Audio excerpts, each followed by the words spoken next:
Sur le front de Gaza, l'armée israélienne a engagé une offensive massive hier soir. 180 avions de combat ont été engagés dans cette offensive avec le soutien de l'artillerie, des chars, des hélicoptères de combat. En revanche, il n'y a pas eu d'incursion des troupes de combat au sol dans l'enclave, dans la bande de Gaza. Alors d'après l'armée, ce matin, 150 cibles liées au Hamas ont été frappées. L'objectif de cette opération, c'était en grande partie de détruire une partie du réseau de tunnels qui appartient au Hamas. Selon l'armée toujours, plusieurs kilomètres de ces tunnels auraient été détruits dans cette opération.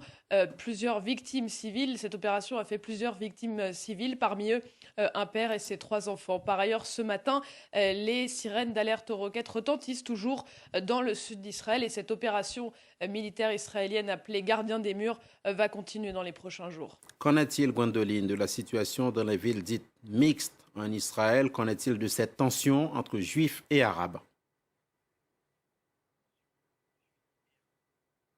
Alors écoutez, la nuit a été encore une fois extrêmement tendue et ce, malgré hier l'arrivée de renforts de police, malgré des couvre-feux imposés dans les villes. Par exemple, à Lod, où il y avait un couvre-feu, des groupes de juifs d'ultra-droite ont vandalisé des commerces arabes. Ils en ont brûlé beaucoup.